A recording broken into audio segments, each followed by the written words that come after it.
சங்கீதம் 22, 24.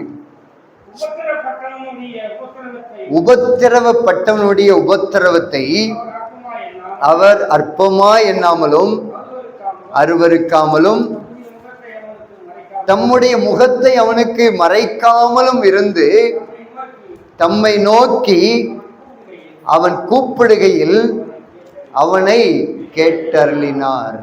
ஆண்டவர் இன்றைக்கு நம்மை பார்த்து சொல்லுகிற வார்த்தை என்னவென்றால், இந்த 9வது மாதத்தின் முதல் நாள்ல வந்திருக்கிற நமக்கு ஆண்டவர் கொடுக்கிற வார்த்தை, நீங்கள் என்னை நோக்கி கூப்பிடுங்கள், நான் கேட்டருளுவேன்.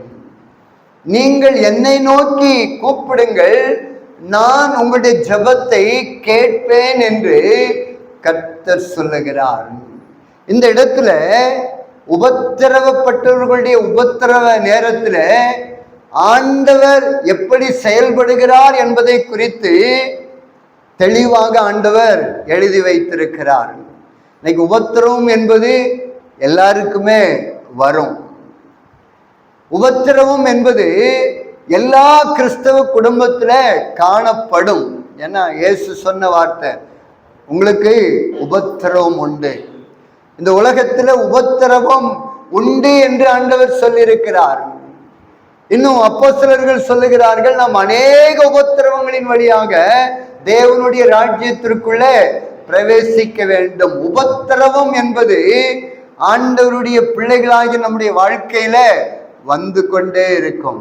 இன்னொரு இடத்தில் எழுதப்பட்டிருக்கிறது, மனுஷருக்கு நேரிடுகிற சோதனை அல்லாமல் வேறு சோதனை உங்களுக்கு நேரிடவில்லை. அப்போஸ்தலனாகிய பவுல் சொல்லுகிறார், கிறிஸ்துவனிடத்தில் விசுவாசிக்கிறதற்கு மாத்திரமல்ல, அவர் நிமித்தமாக பாடுபடுவதற்கும் உங்களுக்கு அருளப்பட்டிருக்கிறது. இயேசுவின் பிள்ளைகளாய் இருக்கிற நமக்கு பாடுகளும் உபத்திரவங்களும் உண்டு. இந்த உபத்திரவ நேரத்துல ஆண்டவர் எப்படி செயல்படுகிறார், இந்த உபத்திரவத்திலிருந்து நாம் வெளியே வர வேண்டும் என்றால் நாம் என்ன செய்ய வேண்டும் என்பதைத்தான் இந்த நாளிலே ஆண்டவர் நமக்கு கற்றுக் கொடுக்க வேண்டும் என்று விரும்புகிறார். இன்னைக்கு நிறைய பேர் உபத்திரம் வருகிற பொழுது, கஷ்டம் வருகிற பொழுது ஆண்டவரை நோக்கி கூப்பிடுறாங்க. ஆண்டவர் விடுவிக்கிறார். ஏன்னா அவர் தான் சொல்லியிருக்கிறார், ஆபத்து காலத்துல என்னை நோக்கி கூப்பிடு, அப்பொழுது நான் உன்னை விடுவிப்பேன். ஆண்டவரை நோக்கி நம்ம கூப்பிட்டோம் அப்படின்னா நிச்சயமாகவே ஆண்டவர் நம்மை விடுவிப்பார். இந்த உபத்திரவ நேரத்துல ஆண்டவர் என்ன செய்கிறார் என்பதை இந்த வேத வசனம் நமக்கு மிக தெளிவாக சொல்லுகிறது. பாருங்க, உபத்திரவப்பட்டவருடைய உபத்திரவத்தை அவர் அற்பமாய் எண்ண மாட்டார். இந்த காரியத்தை ஆண்டவருடைய பிள்ளைகளாகிய நாம் நம்முடைய சிந்தனையில ஆழமாய் பதித்து வைத்துக் கொள்ள வேண்டும். உபத்திரவம் எல்லாருடைய வாழ்க்கையில வரும், பிரச்சனைகள் எல்லாருடைய வாழ்க்கையில வரும், நஷ்டங்கள் எல்லாருடைய வாழ்க்கையில வரும், இழப்புகள் எல்லாருடைய வாழ்க்கையில வரும். ஆனா இந்த உபத்திரவம் பிரச்சனை வருகிற பொழுது மனிதர்கள் என்ன செய்வார்கள் என்றால் நம்மை அற்பமாய் எண்ணுவார்கள். நல்ல வசதி வாய்ப்போடு நல்ல வருமானத்தோடு கூட நாம் இருக்கிற பொழுது எல்லாருமே நம்ம கிட்ட வந்து சேர்ந்துக்கிடுவாங்க, நம்மளை சுத்தி சுத்தி வருவாங்க. ஆனா அதே நேரத்துல நமக்கு ஒரு உபத்திரவம் வருகிற பொழுது, இப்ப நல்லா இருக்கிற நாம நஷ்டப்பட்டு எல்லாவற்றையும் இழந்த சூழ்நிலையில இருப்போம் அப்படின்னா அற்பமா எண்ணி ஒதுங்கி போயிடுவாங்க. ஆனா நம்ம ஆண்டவர் அற்பமாய் எண்ண மாட்டார். நிறைய பேரு இந்த உபத்திரவு நேரத்துல என் ஆண்டவர் என்ன கைவிட்டுட்டாரோ, என் ஆண்டவர் என்ன மறந்துட்டாரோ அப்படின்னு சோர்ந்து போயிடுறாங்க. அதனாலதான் ஆண்டவர் சொல்றார், உபத்திரவ நேரத்துல நான் உங்களை அற்பமாய் எண்ணவில்லை. அடுத்ததாக எழுதப்பட்டிருக்கிறது, நான் உங்களை அருவருக்கவில்லை. நான் உங்களை அருவருக்கல அப்படின்னு ஆண்டவர் சொல்லுகிறார். மூன்றாவதாக அவர் அவனுக்கு தம்முடைய முகத்தை மறைக்க மாட்டார். இன்னைக்கு உபத்திரவ நேரத்துல நிறைய பேரு மனிதர்கள் நம்மளை மறைத்து கொண்டு போயிடுவாங்க. ஏதோ ஒரு உதவி கேட்போம் அப்படின்னு அவங்க போயிடுவாங்க. ஆனா நம்ம ஆண்டவர் அப்படிப்பட்டவர் அல்ல. முகத்தை ஒரு நாளும் மறைக்கவே மாட்டார். எப்படிப்பட்ட உபத்திரவ சூழ்நிலையா இருந்தாலும் சரி, நம்மளை நம்ம ஆண்டவர் அருவருக்க மாட்டார், அற்பமா எண்ண மாட்டார், சாதாரணமா நினைக்கவே மாட்டார். எல்லாரையும் ஆண்டவர் எப்படி பார்க்கிறாரோ அதே விதமாகத்தான் எல்லாரையுமே பார்ப்பார். உபத்திரவ நேரமா இருந்தாலும் சரி, கஷ்டமான சூழ்நிலையா இருந்தாலும் சரி, நஷ்டப்பட்ட சூழ்நிலையா இருந்தாலும் சரி, ஒண்ணுமே இல்லாத சூழ்நிலையா இருந்தாலும் சரி, நம்ம ஆண்டவர் ஒரு நாளும் நம்மள அற்பமா எண்ண மாட்டார், அருவருக்க மாட்டார், முகத்தை மறைக்கவே மாட்டார். இந்த சத்தியத்தை நம்ம புரிந்து கொள்ளணும். எந்த சூழ்நிலையிலும் சரி, என் ஆண்டவர் என்ன வெறுக்க மாட்டார்.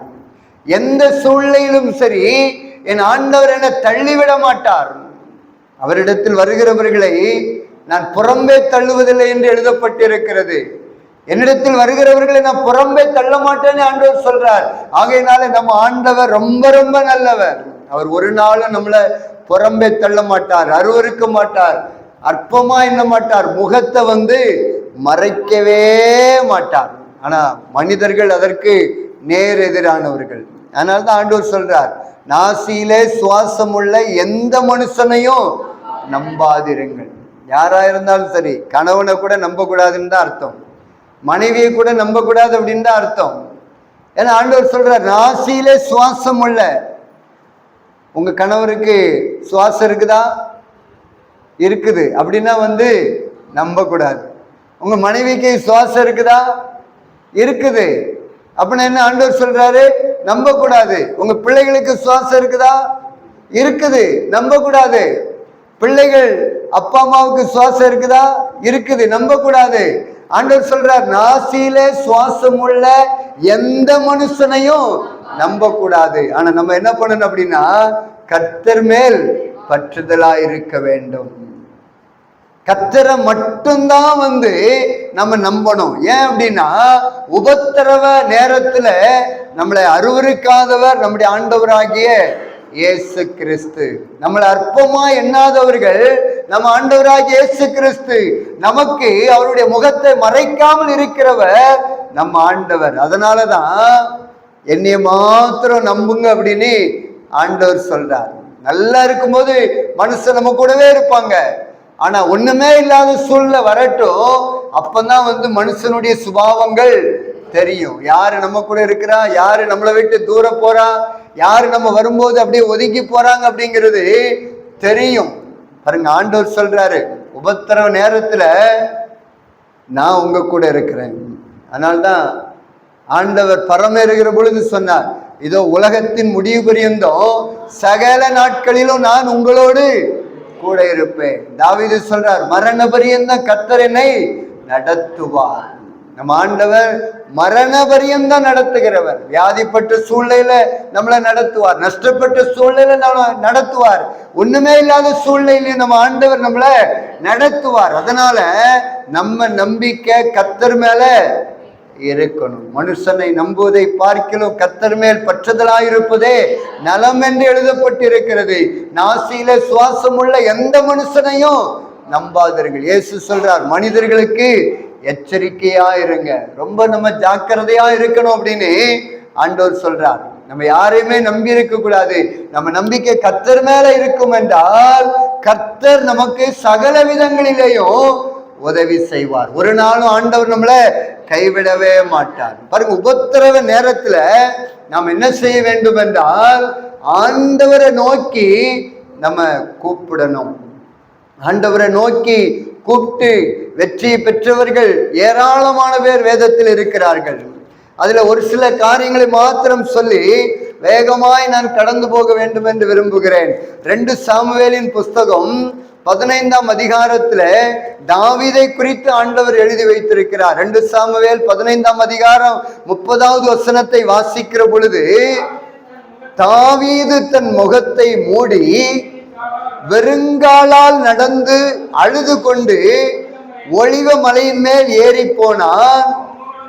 அவனோடிருந்த சகல ஜனங்களும் முகத்தை மூடி அழுது கொண்டு ஏறி போனார்கள். அப்சலோமோடு கட்டுப்பாடு பண்ணினவர்களுடன் அக்கித்தோப்பேலும் சேர்ந்திருக்கிறான் என்று தாவீதுக்கு அறிவிக்கப்பட்ட போது தாவீது, கர்த்தாவே, அக்கித்தோப்பேலின் ஆலோசனையை பைத்தியமாக்கி போடுவீராக என்றான். தாவீது ராஜாவாக சிங்காசனத்துல இருந்து ஆட்சி செய்து கொண்டிருக்கிறார். திடீரென்று அவருக்கு விரோதமாய் எழும்புகிறது அவருடைய சொந்த மகன் அப்சலோம். எந்த மனுஷனையும் நம்பாதுங்கன்னு ஆண்டவர் சொல்லிட்டார். சொந்த மகனாகிய அப்சலோ தன் தகப்பனுக்கு விரோதமாக எழும்புகிறார். இந்த சூழ்நிலை கொஞ்சம் உங்க கண்ணுக்கு முன்னாடி கொஞ்சம் நிறுத்தி பாருங்களா. தாவீது தன் முகத்தை மூடி வெறுங்காலால் நடந்து அழுது கொண்டே போகிறான். ராஜாவா இருக்கிறார். பெரிய ராஜா தன் முகத்தை மூடிக்கிட்டார். ஏன் அப்படின்னா ஜனங்களை பார்க்க முடியல. அவரோடு கூட இருந்த ஜனங்கள், அவருடைய சொந்த மகன் தாவீதுக்கு விரோதமா எழும்பினதுனால ஜனங்களை பார்க்க முடியாம தன்னுடைய முகத்தை மூடிக்கொண்டு வெறுங்காலாய் நடந்து போறார். மலைக்கு ஏறுறார். அந்த சூழ்நிலை கொஞ்சம் யோசித்து பாருங்களா. அழுதுகிட்டே போறார். எவ்வளவு பெரிய இக்கட்டான ஒரு சூழ்நிலை, எவ்வளவு பெரிய வேதனையான ஒரு சூழ்நிலை. ஆனாலும் பாருங்க, ஆண்டவரை நோக்கி ஜெபம் பண்றார். கர்த்தாவே, கர்த்தாவே, அக்கித்தோப்பேலுடைய ஆலோசனையை நீர் பைத்தியமாக்கி போடுவீராக. ராஜாவா இருக்கிற ஒரு மனுஷன் தன்னுடைய சொந்த மகன் எழும்பினத நிமித்தம் அவன் வெறுங்காலாய் நடந்து போகிறான், அழுது கொண்டே போகிறான். மனுஷர் எல்லாரும் அவனை அற்பமா எண்ணினாங்க. சீமை என்கிற ஒரு மனுஷன் அவன் தூசிக்கிறான், அப்படியே மண்ணள்ளி போடுறான். கூட இருக்கிறவங்க எல்லாம், ராஜாவே எங்களுக்கு ஒரு வார்த்தை சொல்லுங்க, இப்பவே அந்த செத்த நாயுடைய தலையை எடுத்துடுறேன். ஆனா தாவீது சொன்ன வார்த்தை, கர்த்தர் அவனை பேசுவதற்கு அனுமதித்திருக்கிறார். ஆகையினால நீங்க அமைதியா இருங்க. அந்த வார்த்தையை வாசிக்கிற பொழுது ஆவியானவர் நம்மோடு கூட நிச்சயமாகவே பேசுவார். 2 சாமுவேல் 16ஆம் அதிகாரத்துல 11வது வசனத்தில் எழுதப்பட்டிருக்கிறது, பின்னும் தாவீது அபிசாயும் தன் ஊழியக்காரர் எல்லாரையும் பார்த்து, இதோ என் கற்ப பிறப்பான என் குமாரனே என் பிராணனை வாங்க தேடும் போது இந்த பென்னிமீன் எத்தனை அதிகமாய் செய்வான், அவன் தூசிக்கட்டும், அப்படி செய்ய கர்த்தர் அவனுக்கு கட்டளையிட்டிருக்கிறார். என் கற்ப பிறப்பான என் மகனே என்னை கொல்லணும்னு வகை தேடி கொண்டிருக்கிறான். இந்த மனுஷன் மாத்திரம் பேசட்டும், தூசிக்கட்டும். மனிதர்கள் அருவருப்பாக எண்ணுவார்கள், ஆனா நம்ம ஆண்டவர் அருவருக்க மாட்டார். மனிதர்கள் அற்பமா எண்ணுவார்கள், நம்ம ஆண்டவர் நம்மளை அற்பமா எண்ண மாட்டார். மனிதர்கள் முகத்தை மறைத்து ஓடி விடுவார்கள். எல்லாருமே ராஜாவுக்கு கீழே தான். ஆனா ஒரு குறிப்பிட்ட ஜனத்தார் அப்சலோமோட போய் சேர்ந்து கொண்டதன் நிமித்தம் இருக்கிற இடத்தை விட்டு, அரண்மனையை விட்டு மலையில போய் தங்க வேண்டிய ஒரு சூழ்நிலை. அதனால்தான் தாவீது 22வது சங்கீதத்துல எழுதுறார், உபத்திரவப்பட்டவனுடைய உபத்திரவத்தை அவர் அற்பமா எண்ணாமலும் அருவருக்காமலும் அவனுக்கு தன்னுடைய முகத்தை மறைக்காமலும் இருக்கிறார் என்று அங்கே எழுதுகிறார். அவன் தம்மை நோக்கி கூப்பிடுகையில் கேட்டருளினார் என்று எழுதுவதற்கு காரணம் இந்த சம்பவம் தான். தன்னுடைய சொந்த மகன் நிமித்தம் அழுதுகிட்டே போறாரு. ஆனா ஜெபத்தை மறக்கல, ஜெபத்தை விட்டுல. அக்கித்தோப்பேல் இருக்கிறார் என்று சொன்ன உடனே அக்கித்தோப்பேலுடைய ஆலோசனையை பைத்தியமாக்கி போடும் ஆண்டவரே என்று ஆண்டவரை நோக்கி கூப்பிட்டார். ஆண்டவர் அவருடைய சத்தத்திற்கு செவி கொடுத்து மறுபடியும் அதே ஸ்தானத்துல கொண்டு நிறுத்துகிறார். இன்னைக்கு ஒருவேளை இப்படிப்பட்ட ஒரு சூழ்நிலை உங்க வாழ்க்கையில ஏற்பட்டு இருக்கலாம். ஒருவேளை இப்படிப்பட்டதான உபத்திரவ பாதையில நீங்க சென்று கொண்டிருக்கலாம். நீங்க நம்பினவர்கள் உங்களுக்கு விரோதமா எழும்பினதை நிமித்தம் இன்றைக்கு அவமானத்திற்குள்ளும் நஷ்டத்திற்குள்ளும் கண்ணீருக்குள்ளும் வேதனைக்குள்ளும் நீங்க இருக்கலாம். ஆண்டவர் சொல்றார், என்னை நோக்கி கூப்பிடுங்க, என்னை நோக்கி கூப்பிடுங்க, இந்த உபத்திரவத்திலிருந்து நான் உங்களை வெளியே கொண்டு வருவேன் என்று கர்த்தருடைய ஆவியானவர் சொல்லுகிறார். இந்த உபத்திரவம் என்பது அநேக நேரங்களில நம்மை உடைத்து விடும், அவமானத்திற்குள்ளாக கொண்டு போய் நிறுத்திவிடும். ஆனா கர்த்தருடைய பிள்ளைகளாகி நாம் ஜெபத்தை மாத்திரம் வெற்றக்கூடாது. ஆண்டவரை நோக்கி கூப்பிடுகிற அந்த காரியத்துல மாத்திரம் நாம பின்வாங்கிற கூடாது. ஜெபத்தினால எல்லாவற்றையும் சாதிக்க முடியும்.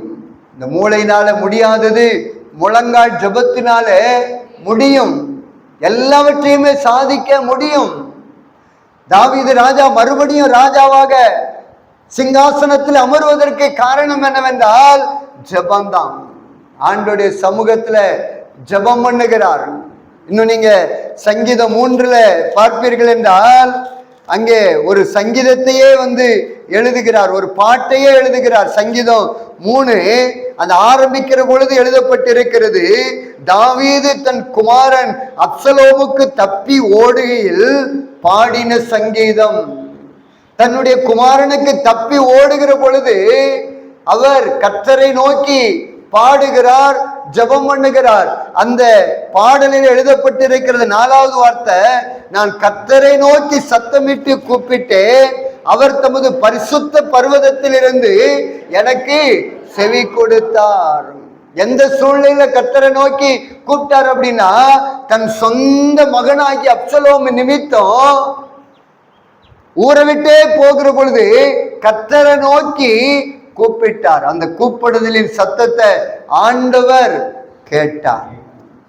நம்ம ஆண்டவர் எல்லா சூழ்நிலையும் நம்மளை கவனிச்சுக்கிட்டே இருக்கிறார். ஒரு நாளும் நம்ம ஆண்டவர் நம்மளை மறக்க மாட்டார். நல்லோரையும் தீயோரையும் அவருடைய கண்கள் நோக்கமாய் பார்த்து கொண்டிருக்கிறது. குறிப்பாக நீதிமான்கள் மீது எப்பொழுதுமே அவருடைய கண்கள் நோக்கமாகவே இருந்து கொண்டிருக்கிறது. அவருடைய பிள்ளைகளாகிய நம்மை இரவும் பகலும் தேவன் கவனித்து கொண்டே இருக்கிறார். ஆகையினால என்ன உபத்திரவம், என்ன போராட்டம், என்ன நிந்தனை வந்தாலும் சரி சோர்ந்து போகாதுங்க. கர்த்தர் உங்களை பார்த்துக்கிட்டு இருக்கிறார், கர்த்தர் உங்களை கவனிச்சுக்கிட்டு இருக்கிறார். ஒரு நாளும் கர்த்தர் அருவருக்கவே மாட்டார். நம்ம ஆண்டவர் பாவிகளை நேசிக்கிறவர், பாவிகளை நேசிக்கிறவர். யாரு வந்தாலும் சரி அவர் புறம்பே தள்ளவே மாட்டார். ஆகையினால் இந்த உபத்திரவம் என்பது நமக்கு கட்டாயம் வரும். ஏன்னா நமக்கு ஒரு எதிராளி இருக்கிறான், சாத்தான். அவனுடைய வேலை என்ன அப்படின்னா, அப்பப்போ போய் ஆண்டவர்கிட்ட போய் பேசிக்கிட்டே இருப்பாங்க. இவங்க நல்ல பைபிள் தூக்கிட்டு சர்ச்சுக்கு போறாங்க, நல்லா ஜெபம் பண்றாங்க, எல்லா காரியத்திலையும் உற்சாகமா இருக்கிறாங்க. இவங்களுக்கு நான் ஒரு கஷ்டத்தை கொடுக்கட்டும், இவங்களுக்கு ஒரு நஷ்டத்தை கொடுக்கட்டும், இவங்களுக்கு ஒரு வியாதியை கொடுக்கட்டும் அப்படின்னு சாத்தா என்ன பண்ணுவான், அனுதினமும் தேவ சமூகத்துல போய் பேசிக்கிட்டே இருப்பான், அனுதினமும் பேசிக்கிட்டே இருப்பான். அதனாலதான் இயேசு சொல்றார், நீங்க சோதனைக்கு உட்படாதபடிக்கு விழித்திருந்து ஜெபம் பண்ணுங்கள். சாத்தா உங்களை பத்தி கேட்டுக்கிட்டே இருக்கிறான், உங்களை பத்தி என்கிட்ட பேசிக்கிட்டே இருக்கிறான். நீங்க இந்த சோதனைக்கு உட்படாமல் இருக்கணும் அப்படின்னா உங்களுக்கு ஜெபம் அவசியம். நீங்க ஜெபம் பண்ணல அப்படின்னா சோதனை வந்துடும். ஜெபம் பண்ணல அப்படின்னா ஆண்டவர் அனுமதி கொடுத்துருவார். அதனாலதான் சொல்றார், நீங்க சோதனைக்கு உட்படாதபடிக்கு விழித்திருந்து ஜெபம் பண்ணுங்கள். ஜெபம் ரொம்ப அவசியம். கிறிஸ்தவர்களாகிய நம்முடைய உயிர் மூச்சு ஜெபம் தான். ஜெபம் இல்லை அப்படின்னா நம்முடைய வாழ்க்கை சவமான வாழ்க்கையாக மாறிவிடும். ஜெபம் இல்லை அப்படின்னா கூரை இல்லாத வீடை போன்று நம்ம வீடு மாறிவிடும். வெயில் அடித்தாலும் சேதம் வரும், மழை பெஞ்சாலும் சேதம் வரும்.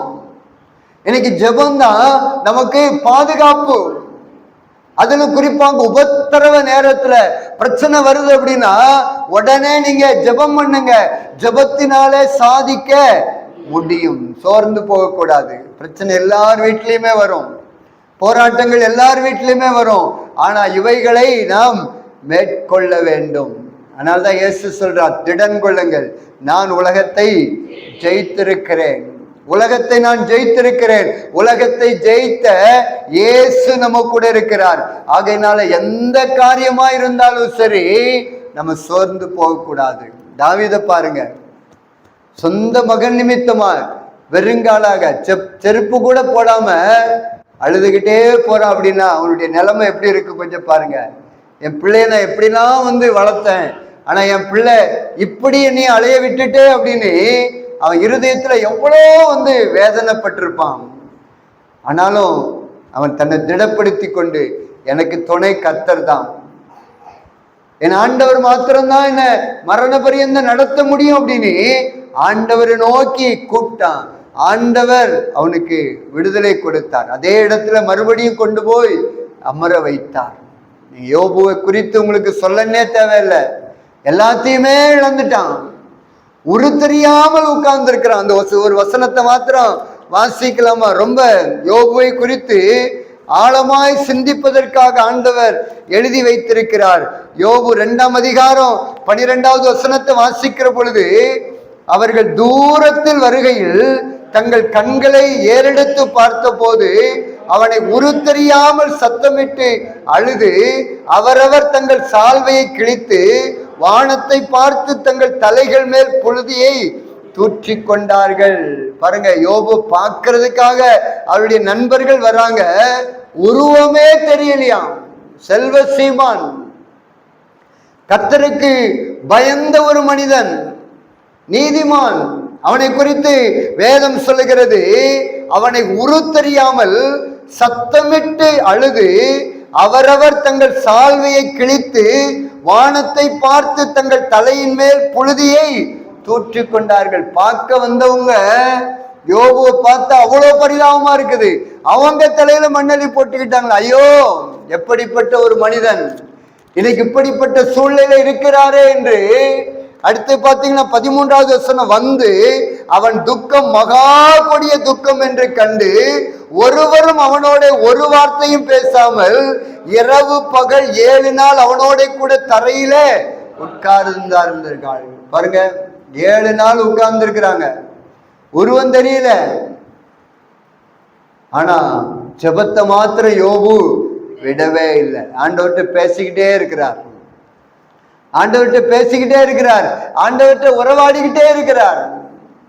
ஏன்னா அவருக்கு தெரியும், நான் உருவம் தெரியாம இருக்கிறேன், துக்கத்தில் இருக்கிறேன், வேதனையில் இருக்கிறேன், ஆனா என் ஆண்டவருடைய முகம் எனக்கு தெரிந்துகிட்டே இருக்குது.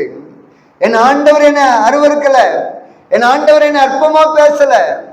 இந்த பார்க்க வந்த நண்பர்கள் எல்லாரும் தூசண வார்த்தையை பேசுறாங்க, அற்பமா எண்ணி பேசுறாங்க, அருவருத்து ஒதுங்கி நிற்கிறாங்க. ஆனா கர்த்தர் பேசிக்கிட்டே இருக்கிறார்.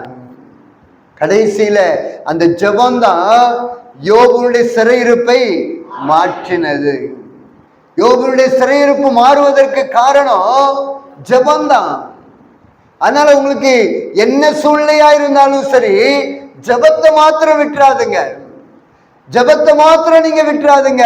ஜெபத்தை விட்டுட்டீங்க அப்படின்னா அவ்வளவுதான், சாத்தான் உங்களை அப்படியே மூழ்கடிச்சிருவான். உபத்திரவ நேரத்துல நாம செய்ய வேண்டிய காரியம் ஜெபம் மாத்திரமே. அதனால்தான் தாவீது சொல்றார், அவன் தம்மை நோக்கி கூப்பிடுகையில் அவனை கேட்டருளினார். யோபுவுக்கு வந்தது போல நம்ம யாருக்கும் வரல. ஏன்னா அந்த அளவுக்கு உபத்திரவத்துக்குள்ள யாருமே போகல, எல்லாத்தையுமே இழந்தாரு. கடைசியில சரீரத்துல அந்த வசனத்தை பார்த்தீங்கன்னா அவனுடைய துக்கம் மகா கொடியது. தூரத்துல வரும்போதே அவனை பார்த்து உருவமே தெரியல அப்படின்னா கொஞ்சம் நீங்க யோசிச்சு பாருங்க, எவ்வளவு மகாபெரிய துக்கம், எவ்வளவு மகாபெரிய வேதனை, எவ்வளவு பெரிய வியாதி. ஆனாலும் கர்த்தரிடத்துல அவர் பேசிக்கொண்டே இருந்தார். அந்த ஜெபம்தான் அவரை விடுதலை ஆக்கினது. ஆகையினால சோர்ந்து போகாதுங்க. நிறைய பேர் இந்த சின்ன சின்ன காரியங்கள், சின்ன சின்ன பிரச்சனையெல்லாம் பார்த்து சோர்ந்து போயிடுறீங்க.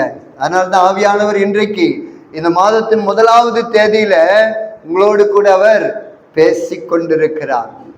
உங்களோடு கூட பேசி கொண்டிருக்கிறார். லூக்கா 5ஆம் அதிகாரம் 14வது வசனத்துல நீங்க வாசித்து பார்த்தீங்க அப்படின்னா அங்க ஒரு குஷ்டரோகியை குறித்து எழுதப்பட்டிருக்கிறது. அந்த குஷ்டரோகத்துல கூட அவர் என்ன பண்ணார்னா ஆண்டவருடைய பாதத்துல விழுந்தார் என்று அங்கே எழுதப்பட்டிருக்கிறது. 13வது வசனம் 12வது வசனத்துல இந்த காரியங்கள் எழுதப்பட்டிருக்கிறது. இயேசுவை கண்டு முகங்குப்புற விழுந்து, ஆண்டவரே உமக்கு சித்தமானால் என்னை சுத்தமாக்க உம்மாலே ஆகும் என்று அவரை வேண்டிக் கொண்டான்.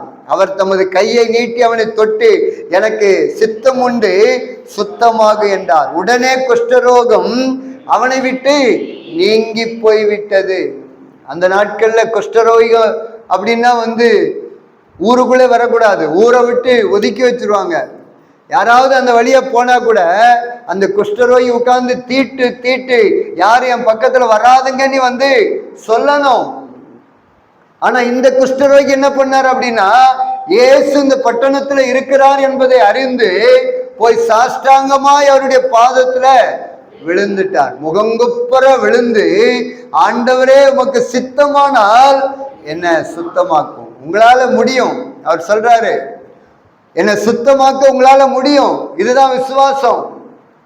இன்னைக்கு நம்ம பிரச்சனை எல்லாவற்றையும் தீர்க்க நம்ம ஆண்டவரால முடியும். அவரால் முடியாத காரியம் என்பது எதுவுமே கிடையாது. அவர் சொல்ல ஆகும், அவர் கட்டளையிட நிற்கும். அவனுக்குள்ள அந்த விசுவாசம் இருந்தது. ஆண்டவரே இந்த உபத்திரவத்திலிருந்து என்ன விடுதலையாக்க, இந்த வியாதியிலிருந்து விடுதலையாக்க உம்மால முடியும். ஆனா உமக்கு சித்தமானால் என்ன சுத்தமாக்குங்க ஆண்டவரே. நீ பாதத்துல போய் விழுந்துட்டான். அதுக்கு பின்னாடி அவரால் ஒன்றும் பண்ண முடியாது. ஆண்டவர் உடனே தொடுறார். குஷ்டரோகிய யாருமே தொட மாட்டாங்க. தொட்டா தீட்டுன்னு சொல்ற காலத்துல இயேசு தொட்டார். இயேசு தொட்ட உடனே வல்லமை புறப்பட்டு பரிபூரணமான சுகத்தை அவனுக்கு வாங்கி கொடுத்தது. அதனால என்ன பிரச்சனையா இருந்தாலும் சரி, அவர் பாதத்துல விழுங்க. வானம் எனக்கு சிங்காசனம், பூமி எனக்கு பாதபடி என்று எழுதப்பட்டு இருக்கிறது. இந்த பூமி அவருடைய பாதபடியா இருக்கிறபடினால முகங்குப்புற சாஷ்டாங்கமாய் விழுந்து, ஆண்டவரே உங்களை விட்டா எனக்கு வேற யாரும் இல்லை, எனக்கு உதவி செய்யுங்கன்னு நீங்க கேளுங்க. ஆண்டவர் நிச்சயமாகவே உங்க காரியத்தை வாய்க்க பண்ணுவார். உபத்திரவத்தை மாற்றுவார், வியாதியை நீக்குவார். உங்களை ஆண்டவர் அற்பமா என்னல அருவருக்கல, முகத்தை மறைக்கல, கவனிச்சுக்கிட்டே இருக்கிறார்.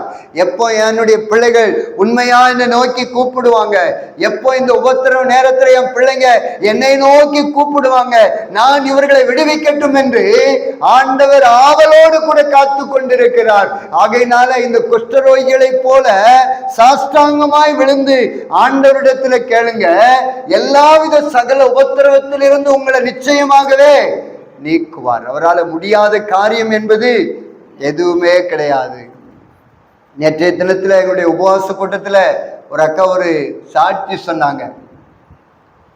பாருங்க, அவங்களுக்கு ஒரு பெண் குழந்தை பிறந்தது. அந்த பெண் குழந்தை பிறந்த நாள்ல இருந்தே கொழுப்பு சத்து அதிகமாகவே இருந்ததாம். ஏறக்குறைய 1200 கொழுப்பு சத்து, அது குறையவே இல்லையாம். எவ்வளோ சிஎம்சி மருத்துவமனையில அவங்க ட்ரீட்மெண்ட் பார்த்தாங்க, ஆனாலும் குறையல. அந்த பிள்ளைக்கு அந்த கொழுப்பு சத்து உள்ள எந்த பதார்த்தமுமே கொடுக்க முடியாத ஒரு சூழ்நிலை. அந்த அக்கா அழுதுகிட்டே சாட்சி சொன்னாங்க. ஒவ்வொரு பிறந்த நாள் வருகிற பொழுதும் எல்லா பிள்ளைங்களுக்கும் கேக்கு வெட்டி அந்த கேக்கை கொடுக்கறது வழக்கம். ஆனா இவங்க என்ன பண்ணுவாங்க அப்படின்னா, அந்த கேக்கில் கொழுப்பு சத்து நிறைய இருக்குது, சாக்லேட்ல கொழுப்பு சத்து நிறைய இருக்குது, அதனால டாக்டருங்க சாப்பிடக்கூடாதுன்னு சொல்லிட்டாங்க. அதனால நான் என்ன பண்ணுவோம் அப்படின்னா, அந்த கொய்யாப்பழத்தை வாங்கி அதை நல்லா தோலை சீவி அதை ஒரு கேக்கு மாதிரி வச்சு வெட்டி என் மகளுக்கு நான் ஊட்டுவேன். ஒவ்வொரு வருஷம் பிறந்த நாளுக்கும் நான் அப்படிதான் செய்வேன். இல்லை அப்படின்னா வாழைப்பழத்தை வெட்ட வச்சு அதை நான் என்னுடைய மகளுக்கு நான் ஊட்டுவேன்.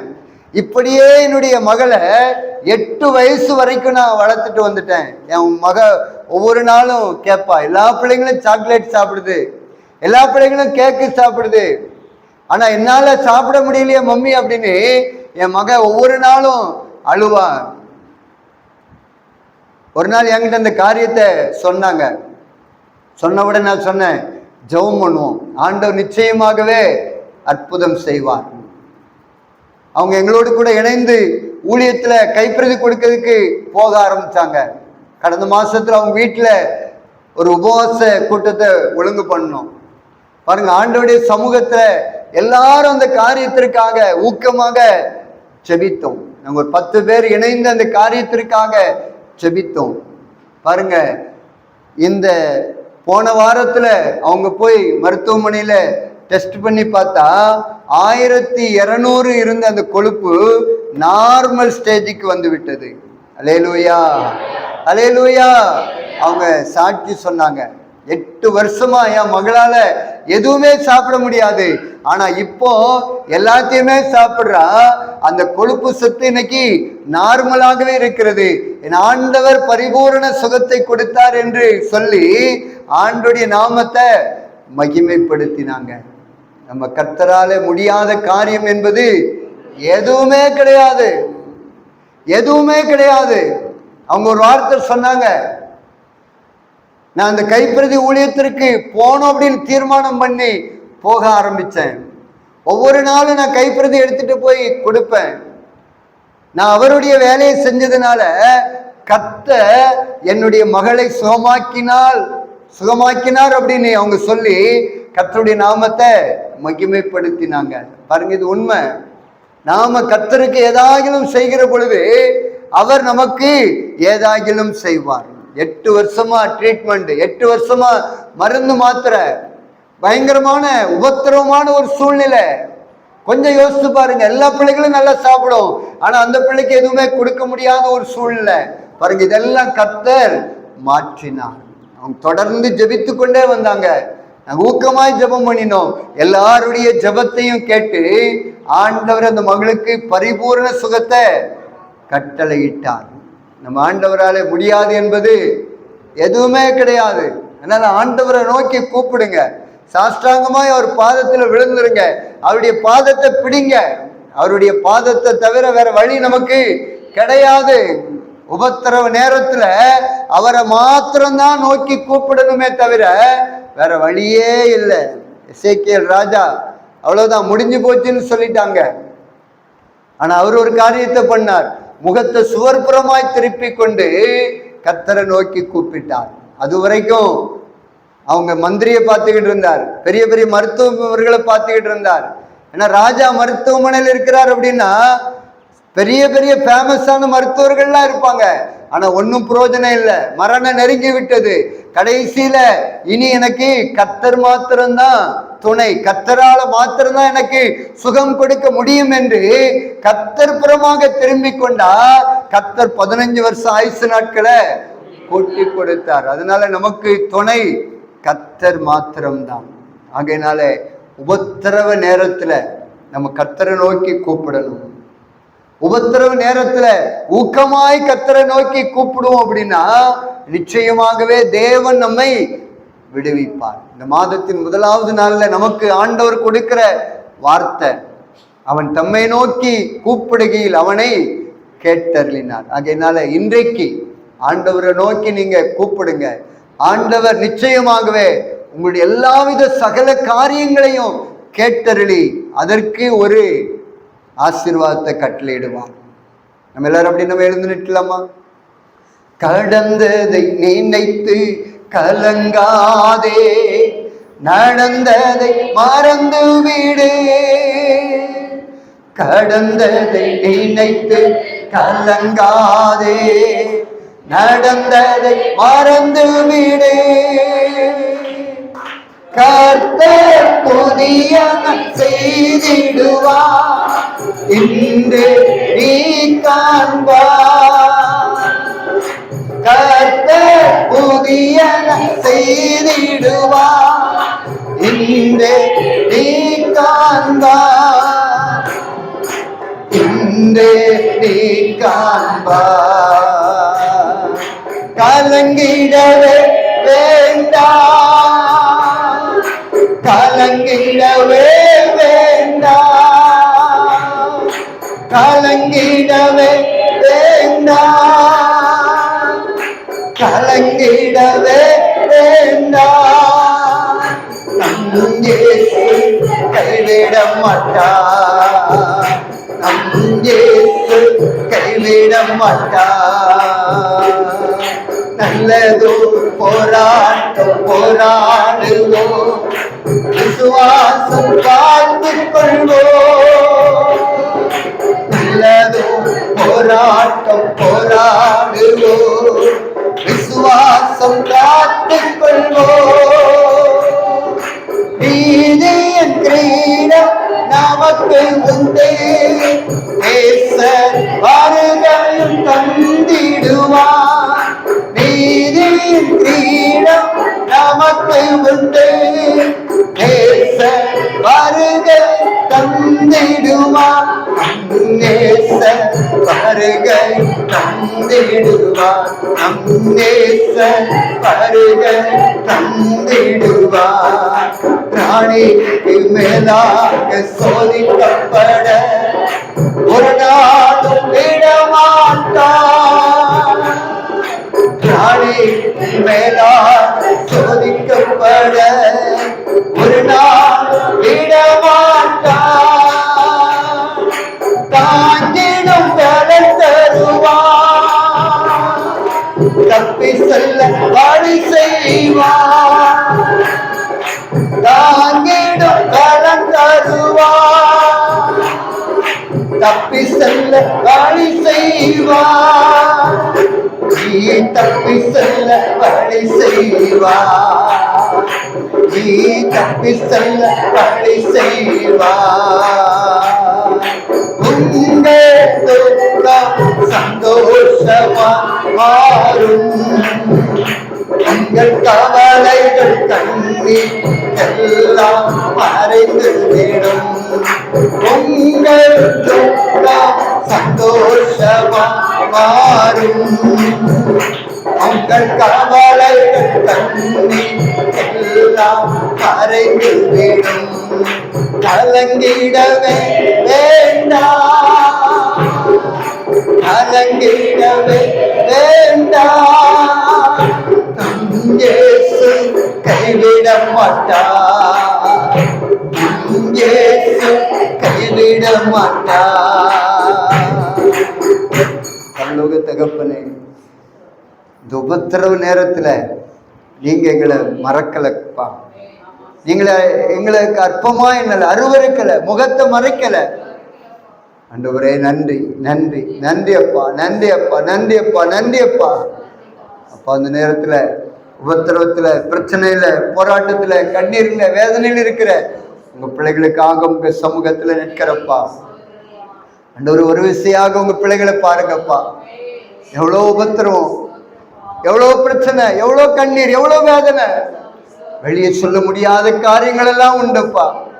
அண்ணால போல இருதயத்தில் அழுதுகிட்டு இருக்கிறாங்க பாருங்க. ஆண்டவரே ஒரு விசையாக நினைங்கப்பா, ஒரு விசையாக நினைங்க. அண்ணாலை கம்பீரிக்க பண்ணினீர், அதே போல உங்களுடைய பிள்ளைகளை நினைங்க. தாவீதை நினைச்சிங்களே, வெறுங்காலா அழுதுகிட்டே போன தாவீதை நினைச்சிங்களே, மறுபடியும் அந்த ஸ்தானத்துல கொண்டு வந்து நிறுத்தினீங்களே. உங்க பிள்ளைங்களை நினைங்கப்பா, நினைங்க. யோபுவை நினைச்சீங்களே, ரெட்டிப்பான ஆசீர்வாதத்தை கொடுத்தீங்களே, அதே போல உங்க பிள்ளைகளை நினைங்கப்பா. எசேக்கியா ராஜாவை நினைச்சீங்களே, 15 வருஷம் கூட்டி கொடுத்தீங்களே, அதே போல அந்த ஒவ்வொரு பிள்ளைகளையும் கர்த்தர் நினைப்பீராக. உம்மை நோக்கி கூப்பிடுகிற உங்களுடைய பிள்ளைகளுக்கு பதில் கொடுங்கப்பா, அற்புதம் செய்யுங்கப்பா. உங்க பாதத்துல விழுந்த குஷ்டரோகிய பார்த்து சொன்னீங்களே, எனக்கு சித்தம் உண்டு, உன்னை சுகமாக்க என்னால முடியும், நீ சுகமாக நீ சொல்லி சுகமாக்கினீங்களே. அப்ப அந்த நாள்ல உங்களுடைய பிள்ளைகள் வாழ்ந்து சிகித்திருப்பது உங்க சித்தப்பா, ஆசீர்வாதமாய் வாழ்வது உங்க சித்தம். ஒரு விசையாக உம்மை நோக்கி கூப்பிடுகிற அத்தனை பிள்ளைகளுக்கும் ஒரு விடுதலைய இந்த நாள்ல நீங்க கட்டளையிடுங்கப்பா. சகல உபத்திரவத்திலிருந்து ஒரு விடுதலையை கட்டளையிடுங்கப்பா. உம்மை நோக்கி கூப்பிடுகிற ஆண்டவர் உங்க பிள்ளைங்களை பாருங்கப்பா, வடிக்கிற கண்ணீரை பாருங்க ஆண்டவரே. புதிய புதிய வழிவாசல திறங்க, வியாதியிலிருந்து சுகத்தை கொடுங்க. உங்க சுகம் அளிக்கிற வல்லமை இறங்கட்டும்ப்பா. திருமண தடைகள் மாறட்டே இயேசுவின் நாமத்தில். கர்ப்பத்தின் கனி உண்டாகட்டும் இயேசுவின் நாமத்தில். படித்த படிப்புக்கான வேலை வாய்ப்பு உண்டாகட்டும் இயேசுவின் நாமத்தில். ஒரு அற்புதத்தை கர்த்தர் உம்முடைய பிள்ளைகளுக்கு செய்வீராக. நீங்க அப்படி செய்கிறதற்காக நன்றி, செய்து விட்டதற்காக உமக்கு நன்றி. எங்களுக்கு கொடுத்த ஆலோசனைக்காக, வார்த்தைக்காக ஸ்தோத்திரம், ஸ்தோத்திரம், ஸ்தோத்திரப்பா. ஆண்டவர் இந்த வார்த்தைகளை விதைத்திருக்கிற இது 30, 60, 100 பலன் தரட்டும் என்று ஜெபிக்கிறப்பா. நீங்க என்ன சொல்லி என்ன அனுப்புனீங்களோ அதை நான் சொல்லி ஜெபம் பண்ணிட்டப்பா. ஆண்டவரை கிரியை செய்கிறவர் நீர், ஜெயம் கொடுக்கிறவர் நீர், விடுதலை கொடுக்கிறவர் நீர், எல்லாமே நீங்க தான். உங்க பிள்ளைங்களை ஆசீர்வதித்ததற்காக நன்றி. நீங்க தனித்தனியாக பேர் பேராக தொட்டதற்காக நன்றி, நன்றி, நன்றி, நன்றி, நன்றி. ஆண்டவரை எங்களுடைய திருச்சபை ஆசீர்வதியும். திருச்சபை மக்கள் குடும்பத்தை ஆசீர்வதிப்பீராக. வர தலைப்பட்ட பிள்ளைகளை ஆசீர்வதியும். எங்களுடைய உபதேசரையாவை ஆசீர்வதி, அவருடைய குடும்பத்தை ஆசீர்வதியும். என்ன திருச்சபை பொறுப்பாளர்கள் ஒவ்வொருவரையும் ஆசீர்வதிங்க. ஆண்டவரே, நிறைய மக்கள் வெளியே இருக்கிறாங்க, அவங்களுக்கெல்லாம் உள்ள கொண்டு வாங்கப்பா, உள்ள கொண்டு வாங்க, ரட்சித்து உள்ள கொண்டு வாங்கப்பா. நீங்க இழுத்து கொண்டு வர வேண்டும் என்று ஜெபிக்கிறேன். இந்த காலியா இருக்கிற இடத்தெல்லாம் ஆத்துமாக்களினால் நிரப்புவீராக என்று ஜெபிக்கிறேன். ஒவ்வொரு வாரமும் புதிய புதிய குடும்ப ஆலயத்திற்குள் வருவார்களாக என்று ஜெபிக்கிறப்பா. நீங்க அப்படி செய்கிறதற்காக நன்றி, நன்றி, நன்றி. இயேசுவின் நாமத்தில் ஜெபிக்கிறோம் நல்ல பிதாவே, ஆமென்.